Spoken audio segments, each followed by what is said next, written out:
जाते हैं। किस प्रकार से जीना है, किस प्रकार से काम करना है, किस प्रकार से व्यवहार निभाना है, वो सब उनको परिवार से मिल जाता है।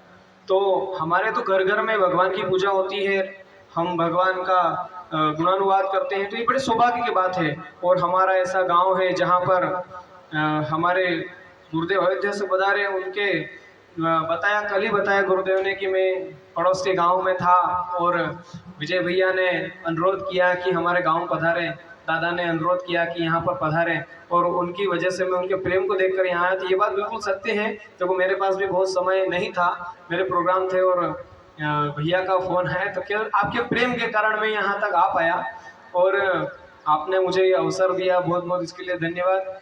और मैं आपको, जैसा गुरुदेव ने बोला है कि आप अपना अनुभव पर बताइए, तो अनुभव तो आप जैसे वृद्धजनों को ज़्यादा है, हमको तो खाली जो हमने सुना है वृद्धजनों से, विज्ञजनों से, विद्वानों से, गुरुजनों से, वही हम एक चीज़ जो लेते हैं और दूसरी जगह हम प्रेषित कर देते हैं। तो हमारा खुद का कमाया हुआ कुछ नहीं है, बस जो है आप जैसे गुरुजनों का ही दिया हुआ है। और आप सभी को चाहिए कि ऐसे संतों की वाणी सदा सुनिए। अभी आपको पता नहीं है कि आप आजकल के ज़माने में चल क्या रहा है। आप गाँव में रहते हैं तो बड़ी अच्छी बात है। हमको ऐसा लगता है कि बाहर की दुनिया चमक दमक वाली है तो बहुत अच्छी होगी, ऐसा नहीं है। आपके गांव में जो प्रेम है वो प्रेम बाजार में नहीं है, मार्केट में नहीं है, और ज़्यादा पढ़े लिखे हुए लोगों में नहीं है, ये भी आप बता दूं। वहाँ पर इस चीज़ की कमी है।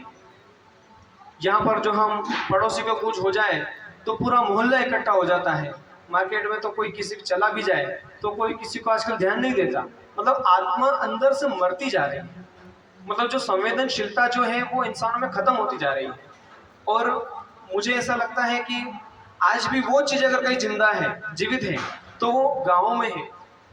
ऐसे गाँव में जहाँ पर ऐसे सत्संग होते हैं, यज्ञ हो रहा है, और आपका जो चारों तरफ आप यहाँ पर बैठकर भगवान का नाम सुन रहे हैं, आप अपने काम को छोड़कर भगवान के काम में अपना धन लगा रहे हैं, अपना अनमोल समय लगा रहे हैं, अपने मन को लगा रहे हैं, तो तन मन धन से आप भगवान की सेवा कर रहे हैं। तो आप सभी का परम सौभाग्य है कि आपको मिल रहा है।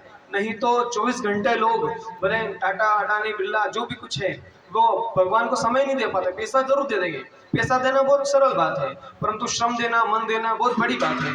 अपने आप को भगवान के काम में समर्पित करना, ये बहुत बड़ी चीज होती है, जो कि आप यहाँ के लोग कर रहे हैं। देखिए एक चीज मैं आपको बताना चाहता हूँ कि आध्यात्मिकता और सामाजिकता दोनों अलग अलग चीज है।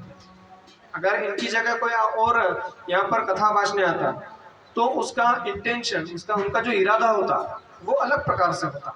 तो वो आपको वो सारी चीज बता दे, गुड़ रहस्य की बात कुछ भी नहीं बताते। वो भगवान ने ये किया, वो किया, वो सब बता देते, पर भगवान ने क्यों किया, हम जीवित क्यों हैं, हम कहाँ से आए हैं, कहाँ जाना है, कैसे जीवन जीना है, और किस प्रकार से अपने आप को अर्जुन की तरह यहाँ पर रखना है, यहाँ पर भी लगाना है, और भगवान में भी लगाए रखना है। ये हमको ऐसे गुरुदेव के द्वारा मिलता है।